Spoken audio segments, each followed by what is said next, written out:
People watch NASCAR for the crash. I mean, it's just honest. It's just honesty. People are going to watch parkour for the fall. Okay.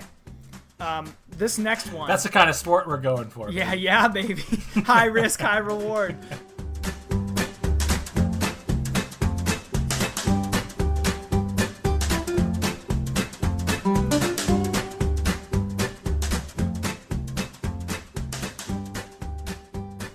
Welcome to Drafted, the podcast where we, draft things. We've got a fun episode for you this week. I'm your host, Daniel Prentice, joined alongside, as always, by my co-host, Preston Thompson. Preston, how you doing, bud? And also, are you drinking anything fun and exciting this week? Well, not to give everybody too much of a peek behind the curtain, but we're recording this on June 10th. There was an election yesterday. I work in elections, and I live in Georgia. So because of that, I've switched from beer to a hard whiskey, just straight, with a little bit of ice, and I'm just trying to get it down so I can forget about everything that's occurred in the last 36 hours. Okay, a lot of things make sense. You texted me early this morning while I was still very much asleep, asking if we could reschedule this recording day, which we've already pushed back a couple of weeks. I was very much not in the mood. Very much not in the mood. And now I am putting two and two together and can understand why. So my commiserations, Fred. Also, just what a disaster the entire election in Georgia yesterday was. We won't go into that. Yes. Because we are joined this week by a good friend of mine. He's never met Preston before, but hopefully we'll all be good friends by the end of this episode. It's Tom Lang, who can hear every weekday as co-host and producer of the Jeff Cameron Show. He's here for a very fun episode with us this week. Tom, how are you doing, my man? Good evening, fellas. From one fraud story to another. From the Georgia election to hello from me to you. How are things going? I can't complain too much. Is there anything you're drinking this week? I forgot to ask. Yes, I'll be working in a single malt scotch into the discussion. A little Lefroy 10. Something to sip on and enjoy. And it's also smoky and it tastes like fire, which is what the world is on currently. So, yeah. Let's be the extinguishers. Myself, I'm just drinking 850 proof beer, local Tallahassee brewery, very good. Just to lighten the mood. Now, before we get to the draft, Preston's about to hit us with it in a second. I want to ask you guys this: how do you feel about cilantro? Cilantro? Any thoughts on cilantro? Yeah, I just had it. I had fish tacos for dinner just a little while ago. Had cilantro, and I feel like it's a very polarizing thing.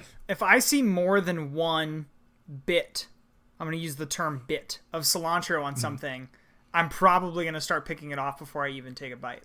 It's great to you know how if you go to a really fancy bar, they will take an orange peel and they'll just sort of wave it over the top of the glass. That's what I want somebody to do with cilantro, is just give it the essence. I don't really want it on there. Just crumble it in the air and then blow on it a little bit. Yeah.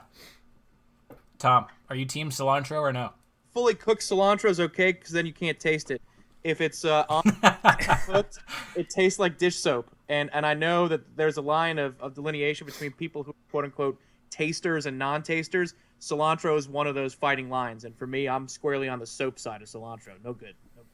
Okay, interesting. Yeah, see, that's what everyone says. People that don't like cilantro say it tastes like soap. And I can kind of see where you would get that, the hint of soap. But I love cilantro. It's one of my favorite How many times have you guys add-ons. eaten soap? You've had soap in your mouth. I don't think so. Rarely intentionally, you've never had an accident in the bathtub or in the shower? And gotten an accident with my mouth open in which the soap came into it? No, not really. Yeah. Not particularly. That's how we go through FCC training for radio. Soap in the mouth. Just cilantro in your mouth every time you... cilantro. If you say something, it's see, we would have been fined for that. Cilantro. All right, well, I guess I'm the only one on Team Cilantro. We will have 3 different teams finding this draft. Preston, what are we drafting for this episode? I'm really excited about it. This week we are drafting 6 sports to make the perfect Olympic Games. With the twist, the sports can't actually be in the Olympics already, so we are digging deep into the barrel to make our perfect summer event for all of those sports that are currently not on television right now. Yeah, this actually feels a little appropriate. Preston mentioned that we're recording on June 10th. Just a couple of days ago, the Olympics announced that they were not going to be letting players kneel or make any kind of, Black Lives Matter statements when the Olympics eventually do come back next summer, presumably. So they're not, the most popular organization on Twitter right now. So what better time to create an alternative to the Olympics? I'm excited for this. Maybe by the end of it, we'll have a name of what our Olympics can be called. Oh, I like that. And there are some like games like this, like the World Games is kind of Olympic sports wannabes, but we're going to be digging a little deeper, getting a little weirder with it, I think. So I'm super excited, as I've said numerous times now. I've got the draft order for us. I think we're going to get wacky maybe right off the bat because Preston has the first pick. I have the second pick, and then Tom has the third pick. And of course, we are doing snake style, so Tom will have the first pick of the second round. This one, I think, is going to be wild. I expect sports to be taken that I've never heard of in my life. This one should be fun and wild. So, Preston, without further ado, why don't you get us started? Well, with that intro, I'm just going to go with the not fun and wild one. And I'm also, before we start drafting, I'm going to say anytime somebody picks a sport and it's either in the Olympics or we argue about whether or not it's an actual sport, that's all staying in the episode. We are not going to clean this up for anybody. So just know that if those conversations don't happen, it's because all three of us are pitching perfect games over here. But I'm going to start with American football because it's my heart. I'm a University of Alabama grad. This is what I live. This is what I eat. This is what I breathe. It's kind of a shame the Olympics don't have it already, although I'm not sure how competitive it would be. But American football has to start, and we'll figure out how to separate teams apart so that there's good fairness. Maybe I don't know, there's an East U.S. and a West U.S. How does the Little League Baseball World Series do it?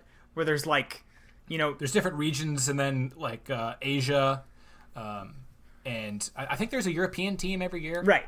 So maybe we'll do something like that. So maybe even in the football Olympics, New York and Boston could still meet in the Super Bowl, something like that. Yeah, so in my preparation for this draft, I think I was easily the most prepared for this, so hopefully I don't blow it.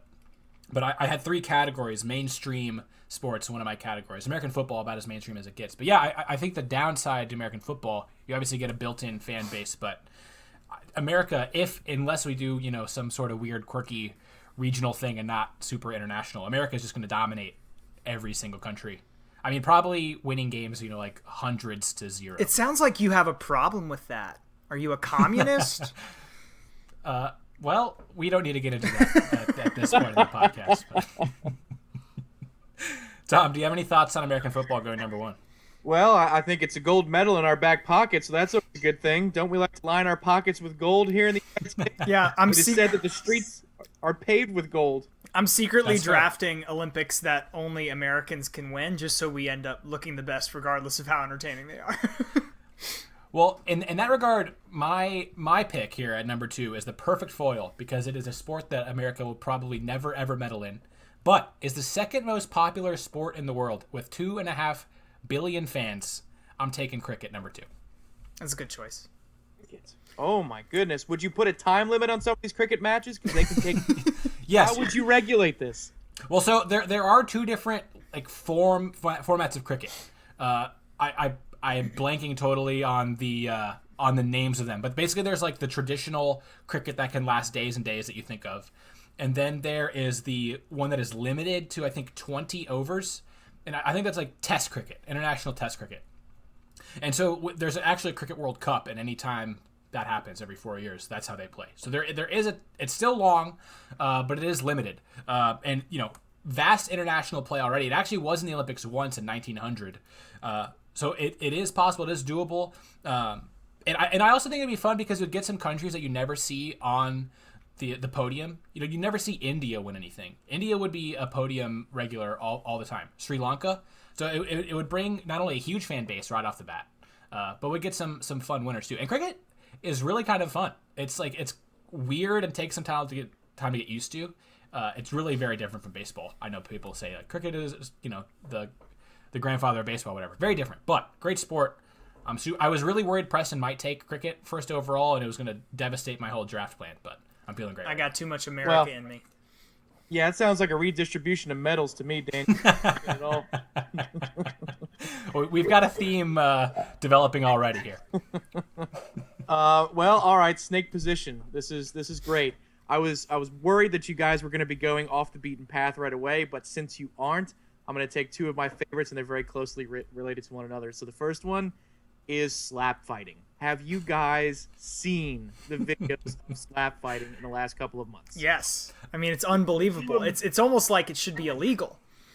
It really kind of should. And is it not in some places? All of the healthy Olympic style jingoism and nationalism that really you could see people rallying around their televisions at pubs when they're allowed back or around their computer screen watching the Russian champion against the American champion in a slap fight. Somebody who looks like Terry Crews and somebody who looks like a brawler in Russia slap fighting one another. That would be a tremendous event that people of all nations would really love, because then you also see whatever nation that you can't stand, you get to see that person get the crap slapped out of them, and that's awesome.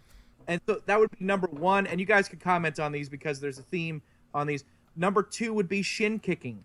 Shin kicking is also an amazing sport. I believe Scotland has popularized it. It's either England or Scotland, and it is also a brutal, punishing sport where you get to see people who are extremely tough. Have you ever been kicked directly in the shins? It's really uncomfortable, whether you have padding or not, whether you're a soccer player or it's 6th grade and somebody got mad at you because you stole his girl. Shin kicking is terrible. It's terrible, but those are the two sports because people would just be in awe. It's got the YouTube factor to it. The younger generation would love it. So I want to say this about slap fighting, which is it is a weirdly cordial and heavy sportsmanship sport. From the YouTube videos I've seen, it's watching like 8 minutes of people slapping each other back and forth to the point where they're nearly knocked unconscious, and then they're like, yeah, slapping the absolute bejesus out of each other. Yeah, and then they're just going, okay, good game, man. Yeah, good game. Yeah, it was good to play with you. Yeah, let's go get a beer. And like, what are you talking about? That person just tried to murder you. So that I think like that's very in the Olympic spirit, right? Or at least it's in the spirit of these new Olympics we're trying to build. Yeah, they have a code. That's important. You got to have a code. And then, I mean, imagine, you have the gold medal match and the bronze medal match, and then the flags are being raised, the anthem is being played, and like these guys just have red marks across their faces as they're weeping because they have fingerprints on their cheeks from the slaps they took. Just fantastic. I'm getting emotional thinking about it. Now, my question is, how, I feel like I've seen shin kicking, but how do they do that without breaking each other's legs? I think if you had true professionals, that probably could happen. Yeah. This is a TVMA Olympics over here. That's as violent as but I wanted to get those two out of the way just in case they were on your guys' lists. Which I would be concerned that for both of these, you could do a match in, let's say, like a pool play or a bracket format, and then turn around in the next 6 hours or a day and do another one. It seems like by the time they got to the finals, it would alter the strategy a little bit, I think. Yeah, by the time they got to the finals, like you'd have 2 broken legs, pretty much. I feel like that'd be challenging. That's part of the game, part of the sport. Maybe you make I like it though. Maybe you make everybody go at once, so there's like 62 people all in a room slapping each other. So that way it's like 1 hour competition. The acoustics of that translate to radio too. We've got a gold mine. Yeah, Tom, of course, always thinking radio sports. Hard to blame him for that. I actually, with my pick of the second round, kind of a similar vein, but far more mainstream. Surprised that this came around to me. Really thankful that Tom went super off book with those first 2 picks. I'm going to take MMA, which is basically slap fighting and shin kicking, but in a metal cage, and with world famous athletes. So and without being limited to the shin. Yeah. I like that. I think it's a good call. It's already like proven to be super profitable, and even the fighters now market their like home countries as like part of their branding. So it kind of naturally. Yeah, there's a super international flavor already. And I'm really not a big fan of MMA. I don't really watch it at all. But purely from a trying to create the most popular and successful collection of games to take down the Olympics, I'm just putting common sense ahead of my own personal feelings. Yeah, I think there's no doubt that we're building something already here. What is it we've got now? 4 total sports. And you're talking about mainstream America loving this already. Daniel, with cricket, you've got a whole group of different continents that are going to jump on the cricket train. I've got the YouTube stuff. And then this pick, you've got something else that is highly mainstream and legitimized in the last 5 to 10 years especially. So, yeah, we're off to a good start, I think. Yeah, I feel great for all of us about this. Let's see how Preston is able to keep that momentum going or derail it completely with his next 2 picks. Well, I feel good about this because in retrospect, if we're going for number of viewers here and most mass market appeal, I probably should have picked this first. And I think I'm going to get a flag called on the play here, but I'm going to pick esports. Can I just take all the esports? I feel I will grant you esports, but I think you have to take one. So like I can't pick just all the esports, or like a specific genre of esports, like battle royale games, sure, or like MOBAs.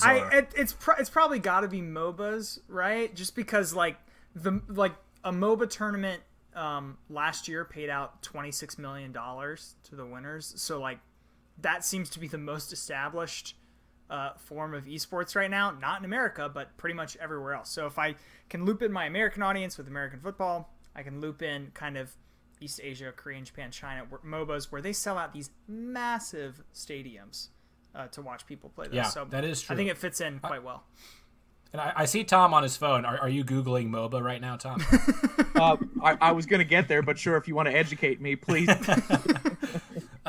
So have you heard of League of Legends? There are probably a lot of people out there that don't know what a MOBA is. I think it's a multiplayer online battle arena is what it stands for. Mm-hmm. Basically, it's like team of, I think, of 3 or 4 people, and basically they do this weird video game battle. It's like map domination thing, video games. I mean, it's like harvesting resources to make your guys stronger, mm-hmm. and then there's like support characters and combat characters. And... The only bad part about this is that you can explain it to somebody verbally, like we just tried to. When you go try and watch it, it is nearly impossible to tell what's going on. I'm going to have to hire the most high-quality announcers imaginable to make sure this works. I will say this. I have some friends who are super into Dota, which is another not as big as League of Legends, but one that has like multi-million-dollar winners for their international championships. And I had no clue what was going on. My friends were watching it, had absolutely no idea, but it was still hype.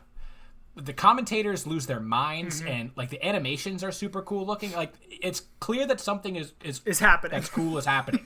I have no clue what it is, but it is kind of fun to watch regardless. Yes. Well, it's appealing to kids for sure, and also to professional sports owners, because I know a lot of owners of the Big Four sports have developed their own esports franchises and teams because they see what this thing's going to be in 10 to 20 years. But they've got to come up with some better acronyms than that, because like MOBA. Yeah, that's fair. It sounds like chic cafes, you know, where you have like $25 apps or something like that. Yeah, but in Halo terms, if you can give me like 4-on-4 Slayer style, and then each country has 4 players on a team, dude, I'm in. 1st to 50, I'll watch that all day. Yeah. Some others I were considering here, because I knew I might only get to pick one, would be CS:GO, Counter-Strike, Overwatch, which already has an established American league, and Rocket League, just because it's the most similar to an actual sport that I think any video game I've ever played. It's basically just soccer with cars, which is great. It's a great selling point right there. So, anyways. Yeah, so big pick for Preston there. He has one more pick here to start the 3rd round. Ooh, yeah, I forgot about that. Okay, I'm going to take a sport that I would most like to see country go against country with. I feel like it's very primal, and it takes us back to the early wars in the BC, and that's tug of war. I want like 12 on 12, the biggest dudes you can find in America versus the biggest dudes you can find anywhere else in the world, and just have them go at it. I feel like that it would be so entertaining to watch. The commentary would be so great too, because the matches would last like 15 to 20 minutes, and people are just waiting for each other to pass out. So tug of war has actually been an Olympic sport. Right. But it's not currently. No. Last an Olympic sport in 1920. There you 1900 go. and 1920 it was in every Olympics, which is insanity to me. But you have precedent. That's a strong argument in your favor, I think. Mm-hmm. I think because you'd have people writhing in pain, just the suffering of having to continue to tug. And then I'm thinking on a sandy surface, or it would be like some Olympics it's sandy surface, and some Olympics it's on a hard surface. I mean, just hearing the guys that look like Magnus Samuelsson screaming out in pain because their nation matters more to them than the burning in their lactic acid biceps, outstanding. It gets me so hyped. Like, just hearing you talk about it makes me so excited. And yeah, I think sand has to be the way to go here. I mean, any like turf or grass is just going to be way too slick. So sand is definitely the way to go.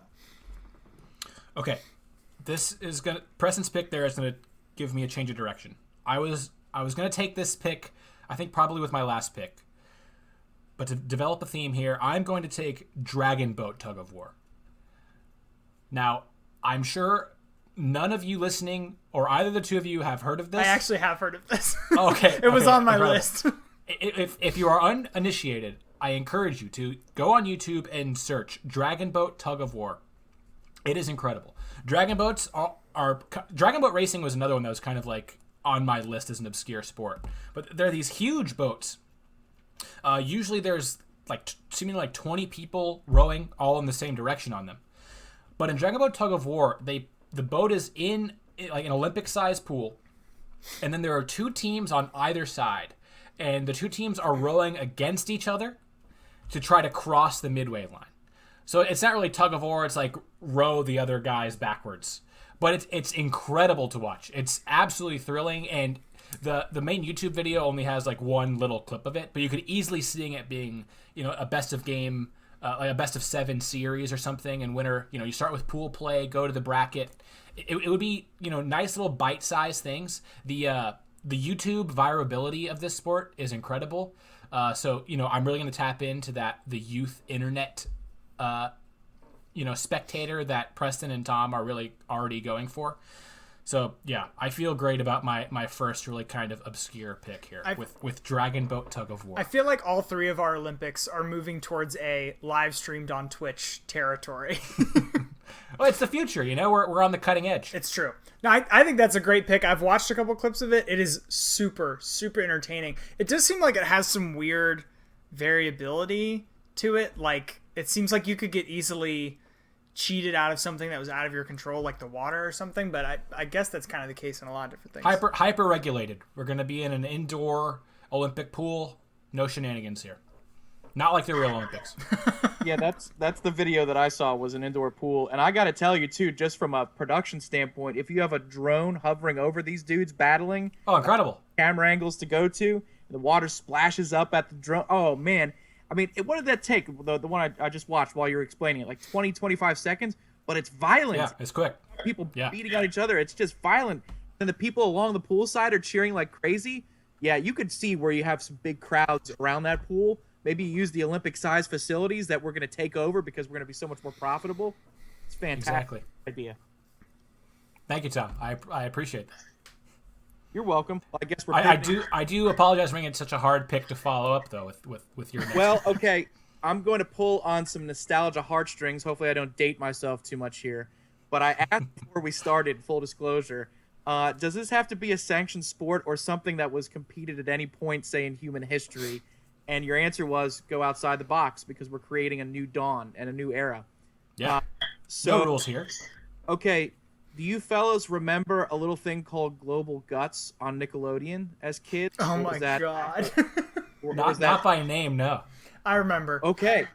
So Guts or Global Guts is this amazing show for kids. It was kind of like American Gladiators for kids, the Gladiators, but you're doing stuff like running on a track, or you like a huge tricycle that goes over an obstacle course, or you're using a swimming pool for wakeboarding kind of games. But there are these. It's just a melody of all kinds of different sporting events, and you just compete on the Global Guts game for the most points by a country, and then that country gains enough points to win the aggro crag, which is this awesome thing at the end. You're essentially scaling an obstacle course mountain that has like fake foam rocks that fall on you. Like you could adult size this game, and you could make it fantastic where if you have a pool event, a track event, a rock climbing event, and say one wild card event, and let's say the United States could tab Michael Johnson in his prime and Michael Phelps in the pool, and then whoever the best rock climber is in the country, and then something else that shows off the skill of our country versus the best in another one. My God, you've got like a 3 or 4 event. It's not one big relay race. It's just several events. It's like almost like a pentathlon across different sporting concentrations. It would be awesome. It's basically so like sold. a hodgepodge relay where anything can be thrown at you at any time. So you're right. Like, it would be really cool to have the event be like multiple hours, and like there are Olympic events now where you're checking in with like racers, like the speed walking stuff, where you're checking in with them like as they're halfway through their thing, and then you leave and go watch something else. I feel like this is that thing of like, okay, now, you know, Jeff from America is going to try this 16-mile course on a mini tricycle where he has to dodge meteors that are being thrown at him by the audience. Like, that sounds fantastic to me. Yeah, I also was sold by the appeal to have multiple athletes. You know, get those guys in the same team. That's awesome. Yeah. Well, I think one of the great things about watching the Olympics, I mean, think about the Redeem team all the way back when it was LeBron and Kobe. They would go to the other events and they would cheer on their American teammates. They weren't just there to globalize the game or right or wrong for the USA or whatever. They couldn't wait to go to all the other events. We love seeing the best of the best interact with each other, and this would be an opportunity to do that. There's no doubt. Number two on the selection, I'm capitalizing on something I think is an amazing phenomenon, which is the popularity of curling in the Winter Olympics. And so in that ilk, stick with me here. How about competitive mini golf? That's right. You suspend a camera over the mini golf course and you see different countries come up with different solutions and geometric angles to make the ball go in the hole in the fewest shots possible. I think it has that old person sitting on the couch vibe. We're hitting the young generation so well, but what is it about curling that is all that interesting? I don't know, but it is, and people love it. So maybe it's because in some of the sports, you've got good-looking men and women that play it. Well, mini golf, you could teach anybody to play mini golf and to hit a golf ball off an angle. And it's, you know, it's got the wooden planks on the sides. It doesn't have to have like a Ferris wheel that you got to hit it up and over. It could just be basically a geometry board where you're doing calculations and you have to weight it correctly. I think that sport fits and translates perfectly to capitalize on the curling audience. So I get very specific vibes from this, which is I was at a local restaurant near me, properly social distancing, don't worry. And they had cornhole on the TV, and they were doing a round, a throw, whatever it's called. I've played, but I don't know what it's called. Halfway through, the two teammates cross the line and chat to each other like a catcher talking to a pitcher. And my thought is, what are you possibly talking about? Like, the whole goal is to either get it on the board, or if you're pretty good, get it in the hole. You better be pretty good. You're on ESPN too. So, like, I have this same feeling about your mini golf pick where I see Tiger and Phil huddled together just thinking about, okay, well, if you hit it at the wall at this exact angle, it's going to go through the clown's mouth and out the windmill. I love that. That sounds so cool to me, to watch them try and plan out the whole thing and then just hit it. I mean, are you thinking mini golf as in, like, closer to billiards where you're like really getting into the math of it, or are you thinking more like hit it through this gorilla and he'll throw it back at you and it'll go into the hole? I say, why not leave that up to a committee, and if you want to, if you have no holds barred mini golf with all of the proper Happy Gilmore-esque buildings falling down, or if you want, if that's a separate sport, that's a separate one. Or if you want to have just a straight course where it's bright green turf and then bright orange planks, or in black light darkness, and that's how you film it, whatever. I'm open to all possibilities. I do not have a fully formulated idea. I think all of them would be fun. And you know what? I say, why not both? Yeah. I mean, there's both rhythmic and artistic gymnastics, you know? That's I was going to say like figure skating, they have different variations of what to do. They have like partner and all the other stuff. So yeah, I like just having both. Now to provide some pushback, because I do want to get a leg up here, you know, on the eventual Twitter vote. I thought you were going to take bowling there. Bowling is, I feel like, the equivalent to curling, and very mainstream. The old folks, I mean, I think would lose their minds for some Olympic bowling. Personally, it's on my list. I might have just, you know, ruined my own potential pick later in the draft, but can I complain? That would be my pushback. I want to complain about bowling for a second. Just watching bowling on TV. I think bowling is... Use your platform. Bowling is great for the midsection of people. The people who are good enough to have fun, but not too good to where they're just cleaning up. Like, professional bowling is basically, well, I hope he does the perfect thing every time. And, like, it's about how close you can get to perfection and then ultimately, like, trying to actually hit that mark. It's not attractive to me as a sport, because the only thing that creates interest is somebody not doing what they were supposed to do. Somebody, like, messing up a little bit and not performing their best. It just does not appeal to me. That's fair. My only exposure related to pro level bowling was like the 45 seconds after Sunday NFL Countdown on ESPN. But the time between that ending and like cutting to CBS or Fox to actually watch the 1 o'clock games. Yes. But also, in addition to that, the greatest trash talk moment in the history of professional sports. Pete Weber, I think, is his name. Yep. When he's like, "Gosh dang it, right? Who do you think you are? I am." That is genuinely the best sports trash talk that has ever occurred in any language. It is. And so I think for that reason alone, bowling does have appeal. Okay. But it is my pick. I am not going to take bowling here. We'll keep it open as an option. Instead, I'm going to go similar vein here, though. I'm taking darts. I was kind of surprised that darts has not been an Olympic sport.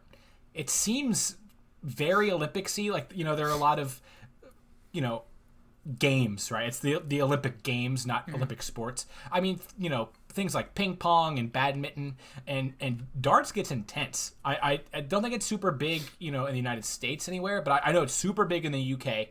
They love their darts. So I think in Europe it's pretty big, so I'm not super worried about, people not tuning in. But yeah, darts is like my game category.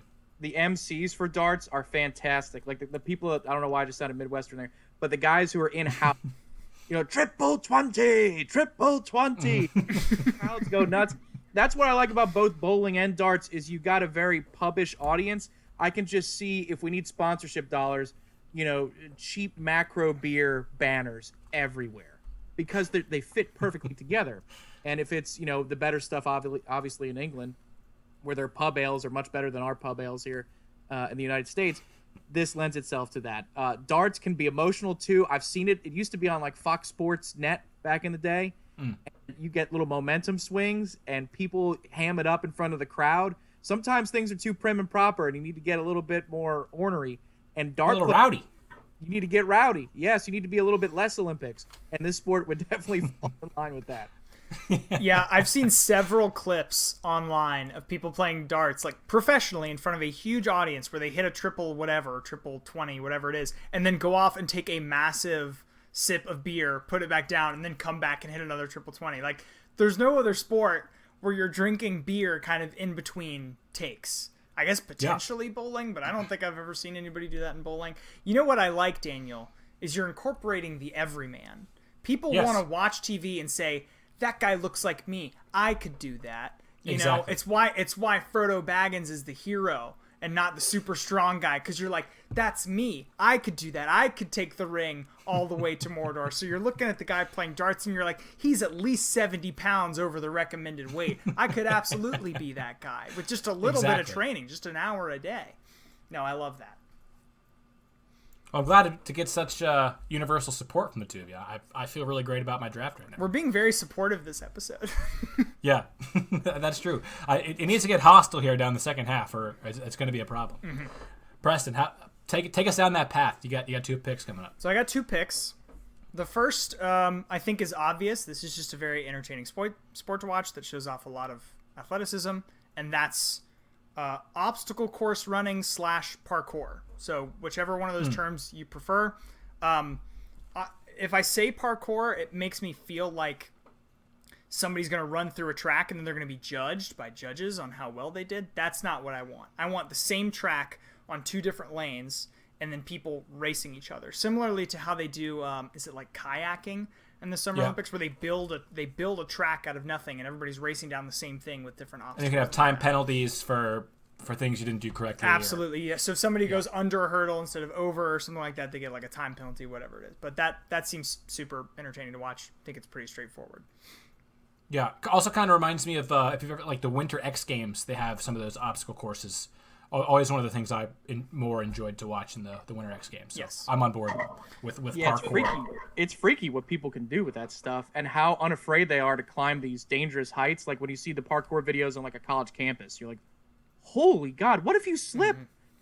I'm not a worry, but I mean, honestly, like the risk factor in this stuff, especially if it was outdoor parkour, oh my God, I think people would have their hands on their head going, oh, because people like to watch Stressful. it. They don't admit it, but you know, they're rooting for them. Well, if he fell, that'd be kind of cool too. So I think you get a lot of people.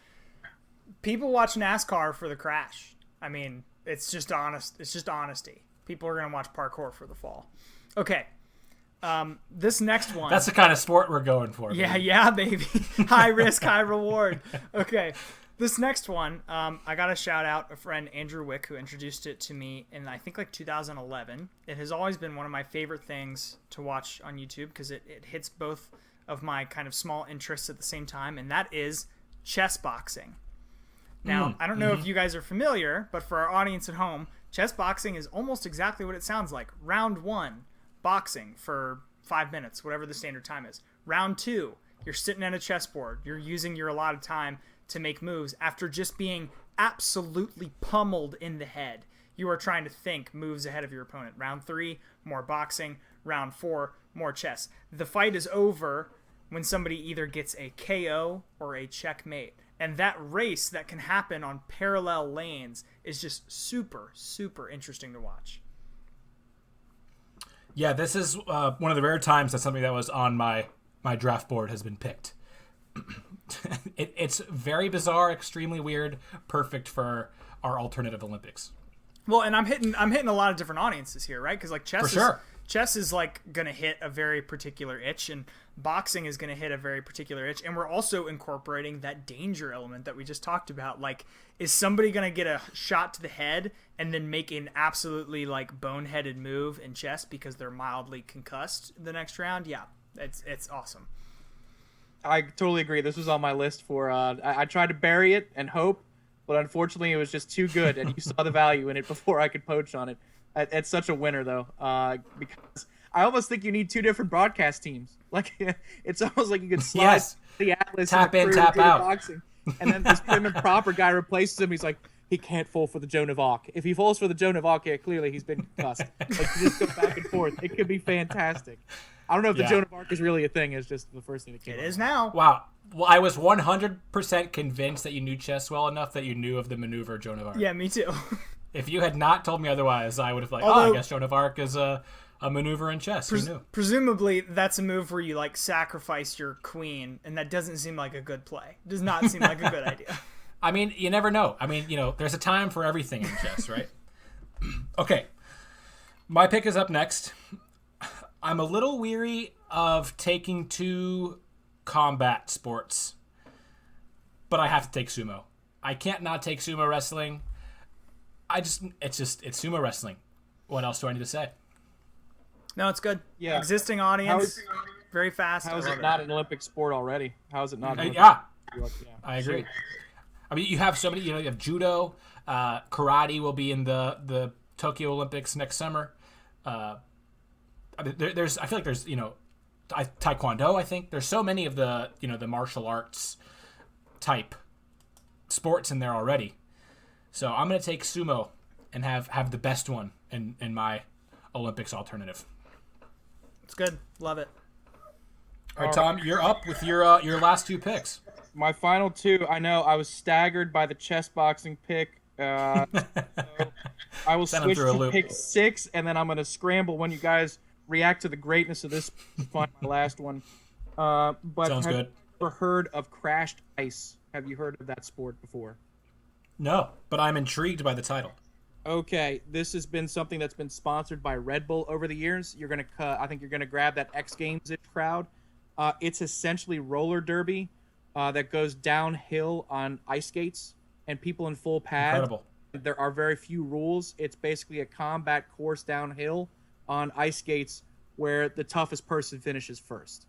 And all the courses change over the different, places that they go. I saw an article as I was researching this that Fenway Park in Boston hosted a crash ice event in recent years. But this is going to be a sport that's not for the faint of heart, but also if you're trying to grab the X Games people with the YouTube people and the everyman and the traditional people, Crashed Ice is the bomb, and I really suggest you pull it up on YouTube and have a ball with it, because it's mayhem for however long they set the course at 90 seconds, 3 minutes. Yeah, this would be awesome. Yeah, looking it up on YouTube as soon as we're done recording here. That sounds incredible. You had me really as soon as you said roller derby on ice. but I guess it sounds like you said it's downhill, Tom. So it's a race, as in like the last person standing wins, or however many people. It could be the last person standing or the first to finish. But yeah, I mean, you can try and run and hide from people, I suppose, if you're fast enough.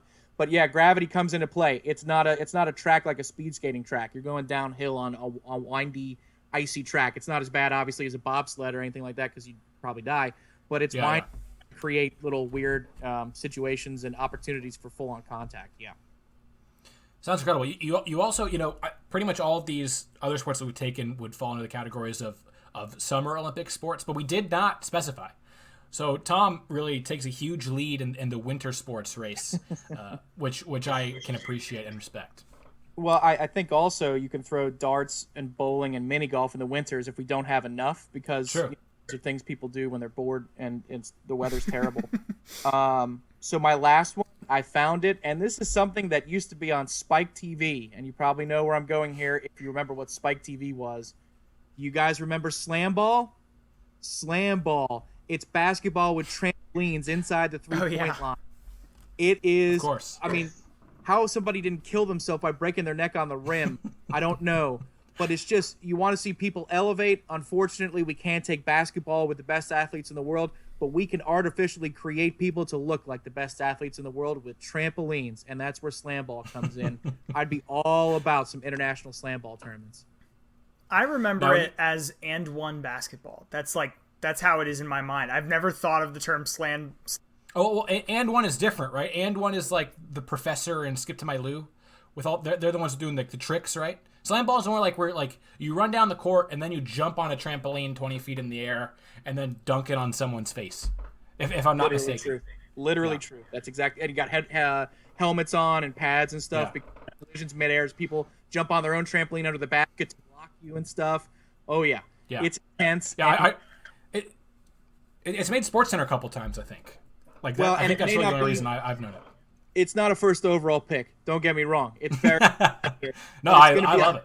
It'll be a highlight machine for you. That's for sure. Definitely. Great in the promos for the 2022 Tom Lang Olympiad. Great for that. So Tom has now concluded with his picks. And that means I have my final pick, and I'm really torn here. We'll be able to break down, some of the other ones I was considering after the break.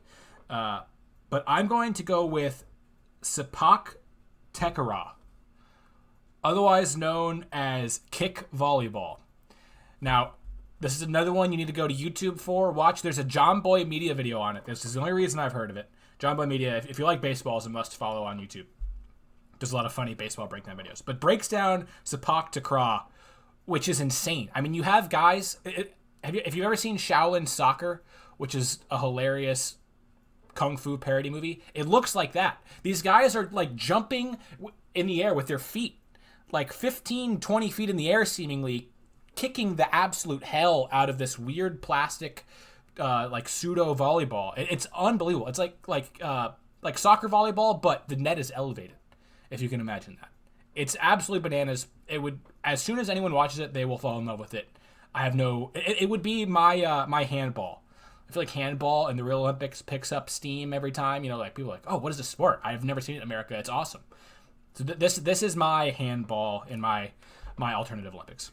I have seen clips of it before. It is pretty wild. It is almost like people are on wires and it's not actually real. It has a very like action hero element to it for sure. Yeah, I also am noticing I have a very Asian. I'm definitely targeting an Asian audience with cricket, sumo, and Sepak Takraw, which seems to be a Southeast Asian thing primarily. But it's the most populated part of the world, so I'm not concerned. Yeah, I think you're okay. Well, you've also appealed to the Brits because you have cricket and darts, so that's a very strong Anglo audience as well for those two particular sports. I feel great about it. All right, Preston. Wrap us up. What do you got as our closer here? Well, to your point, Daniel, I haven't really thought about the Winter Olympics too much. I think I'm just going to continue to ignore those. I have a couple others that I'm sure we'll get to after the break that I've been considering. We're ceding the Winter Olympics to Tom. Yes. Tom wins the Winter Olympics. Yeah, that's fine. I'm not worried about it. I'm going to pick something that is hopefully going to draw in a crowd that wants to see something they've never seen before. And granted, I already have like MOBAs and some stuff that is going to be weirdly alienating for some people. But I want to pick something really out there. And this is called Fierljeppen. I believe it's a Norwegian name, so I hope I'm sure you nailed that pronunciation. Yeah, if you want to look it up, it's spelled Fierljeppen. I'm pronouncing it as Fierljeppen. Essentially what it is it's very primal, based on like a thing that probably happened like in the very early days of humans. There is a wide river. You run up with a large staff like you were pole vaulting it. You stick it into the gap over the river, and then you try and climb up the pole as fast as you can and land on the other side with maximum distance. It incorporates a lot of very strange types of athleticism that are all kind of centered around the panic of the human body. So, like, I'm on this pole, I'm gonna die, I'm gonna scale it super duper fast, and then land on the other side. So it combines kind of pole vaulting with an element of extreme injury or death, which I think pole vaulting has always kind of lacked. It seems too safe, and that's why I think people find it Totally agree. That's always my first thought when watching pole vaulting. Is like, these guys can't die. Why am I even watching this? This would be entertaining if there was a bit of danger. Yeah, like a pit, like a Sarlacc pit or something. So, anyways, exactly. I'm expecting both of you guys to watch that during our break and come back with potentially some thoughts, because I feel like as the last pick of the draft, that deserves some discussion. Well, to be honest, I loved your description alone. I don't feel like I even need to watch it based on your really just perfect play-by-play of it. But so that wraps up the draft half of the show. Recap real quick. Preston, for his fake/alternative/competitive Olympics, he's got American football, esports, in parentheses, MOBAs, tug of war, parkour, and, not like judgmental parkour, pure race parkour, chess boxing, and Fierljeppen. None of us know how to pronounce that. So I have cricket, mixed martial arts, dragon boat tug of war, darts, sumo, and sepak takraw, a.k.a. kick volleyball.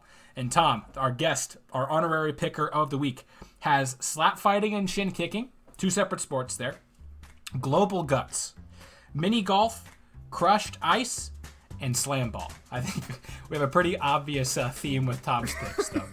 We'll be back after a quick break to break it all down.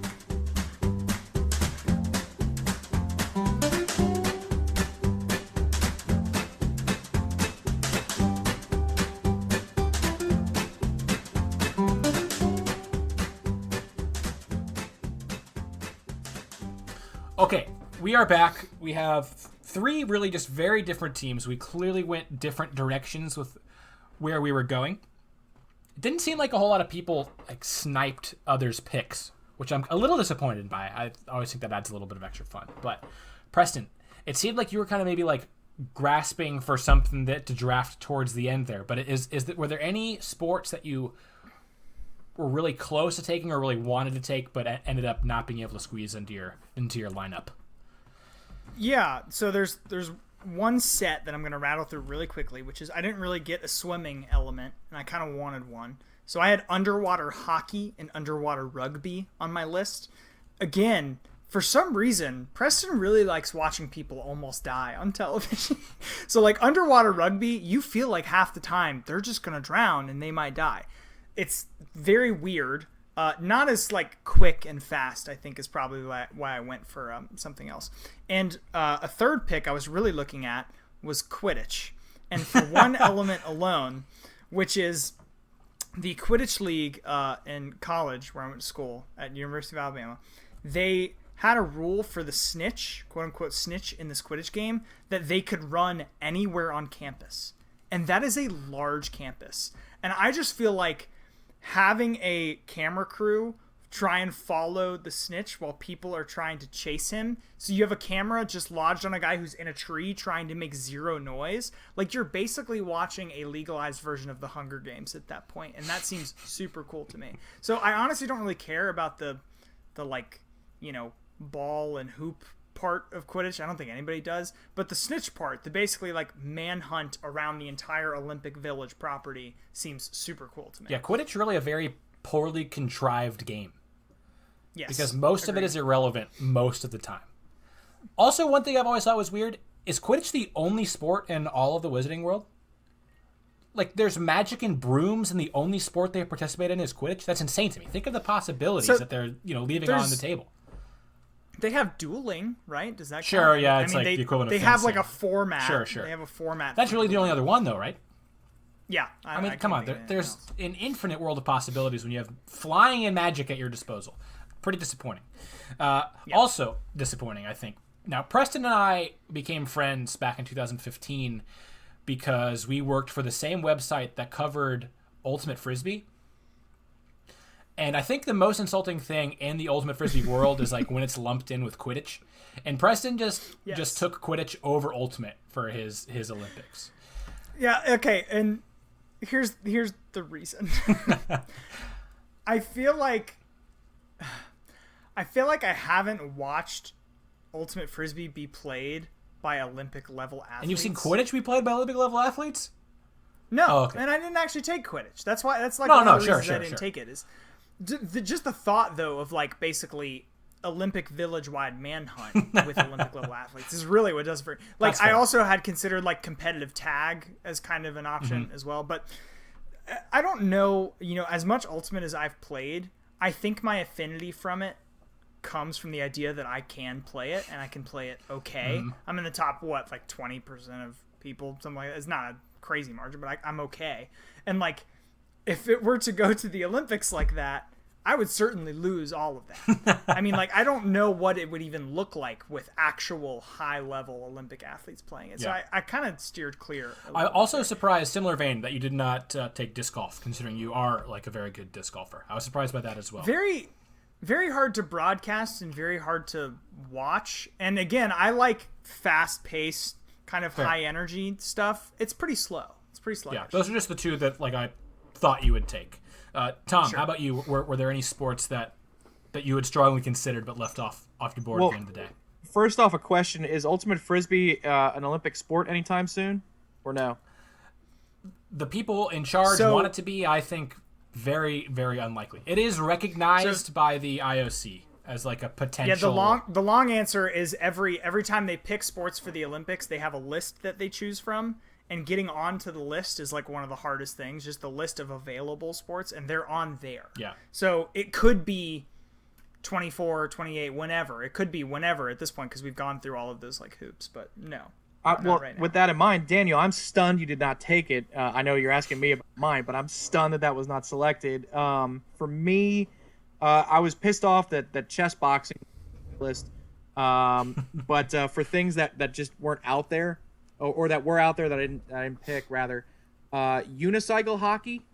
I saw that today when I was researching unicycle hockey. There's a lot of sports in the Olympics that you either A, never heard of, B, you're amazed that people can play it. See your pick, Daniel, about essentially kick volleyball, which I won't even try to pronounce the Klingon name that you gave.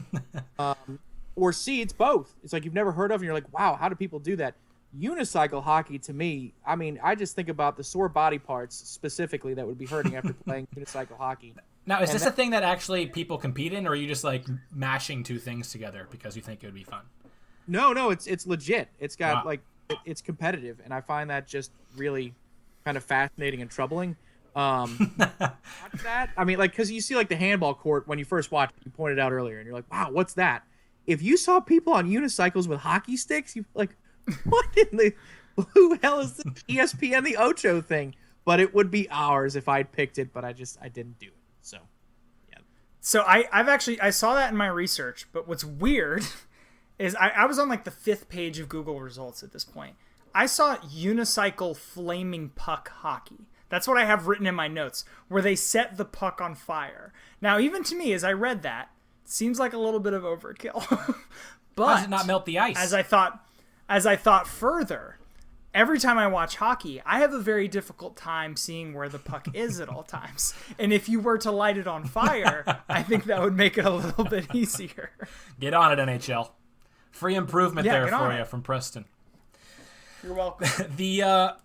I strongly consider taking Ultimate. My connections to it are obvious. I still work for Ultiworld, unlike Preston, so it's a very dear sport to me. I would have taken it. I thought some of the sports that I had on my list that were a little more mainstream would have been taken, and if that had happened, I definitely was prepared to take Ultimate or disc golf, really. But some of those, I mentioned bowling, water skiing was one I really wanted to take to kind of fill that water sports role that Preston ended up taking. I had decided to take sumo over it just because I think sumo at the end of the day is probably a little bit more fun. But water skiing would add some versatility that I maybe am lacking now. I had water skiing as well, and then I kind of set a general rule for myself, and I maybe have broken it looking back at my team. I don't think I did, but I don't like sports where only one person is competing at a time. It's one of the reasons I specified in parkour where you're racing alongside each other. And in water skiing, it seems like it would purely be about 5 people sitting on benches holding up cards of 9 or 10, right? Yeah, like definitely be a lot of judging, which I know you aren't a big fan of for sports. Right, not really. Yeah. And mainly it's because I've had arguments with friends and colleagues about what constitutes a sport, and I have always maintained, and I think this is going to make people angry. It is. That if there is warning to you all, he's about to say sports like gymnastics are not a sport, so just prepare yourself. Trigger warning. I think anything that requires an objective element of judgment is not a sport. I feel like that is a competition and not a sport. And like, I get that that's eliminating a lot of things that take a crazy amount of athleticism, but I've got to draw a hard line somewhere because people have too many soft lines. Like, oh, I don't know, like how much athletic is it? No, it shouldn't be a graduating scale. It should be a hard line of something, and that's where I've chosen to draw my personal line. At him at PSTON3, folks, for that take. Oh, Jesus. Oh, Jesus. We've already hashed out our argument between the two of us. I strongly disagree. Yeah. I also considered squash or racquetball seemed like one that would fit in. But I feel great about my picks. Really every single one. So I'll be surprised if either of the two of you highlight one of my picks for this next question. Was there a pick? I mean, there were sports here that some of us had never even heard of before. So maybe this is an unfair question for this episode. But what was the pick that surprised you the most that you thought I never would have made that pick? What the hell was he thinking with that one? Was there anything like that for you, Tom?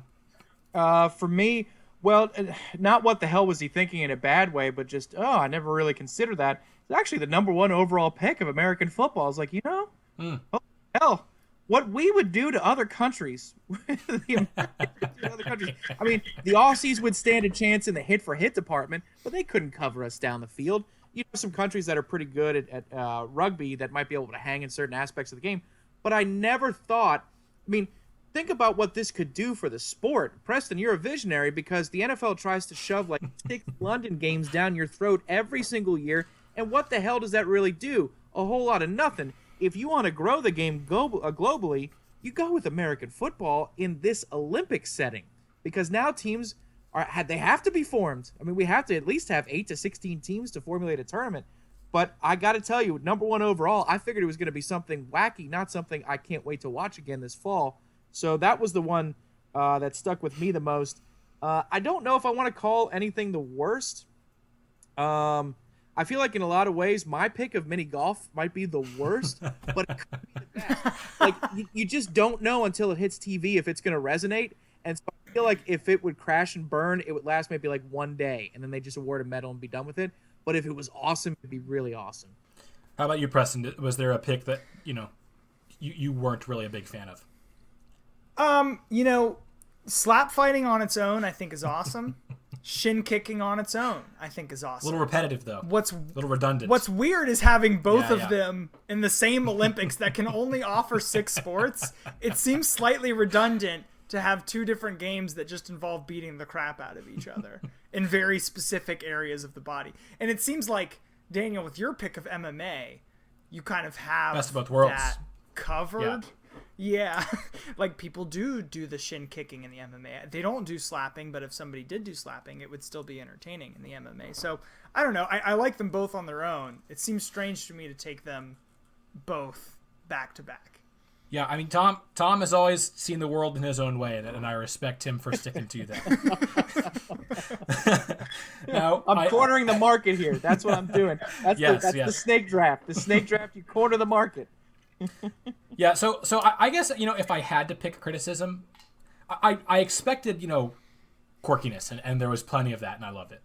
I think that, Tom is really the only team that didn't have, kind of a mainstream staple that he could latch onto for immediate legitimacy, as he's trying to gain popularity with these kind of off-kilter sports. So I think maybe the worst pick, if you could even call it that, and what is really just a clearly very subjective draft, would be that he didn't, kind of ground himself with that one pick. Preston has American football. I have both, cricket and MMA. EA Sports, it's in the game. Esports, even, you really could say, is pretty mainstream in particular demographics. So I think that's the one area where I could really critique one of the teams. Also, I want to, while we're on Tom's team, I want to say I kind of like slurred my speech at the end of the first half. It's crashed ice that Tom took, not crushed ice. Crushed ice is... Crushed ice is what summertime you eat dessert. at a hot day Yes, at the beach. Exactly. Yeah. And it really is incredible. I watched a clip of the crashed ice during the break. Tom described it perfectly, really, but definitely worth a watch. So I want go ahead, to make two quick points here, just while I still have the mic. One is a lot of our picks, and I'm more speaking, I guess, about my own team here, are centered around elements of danger.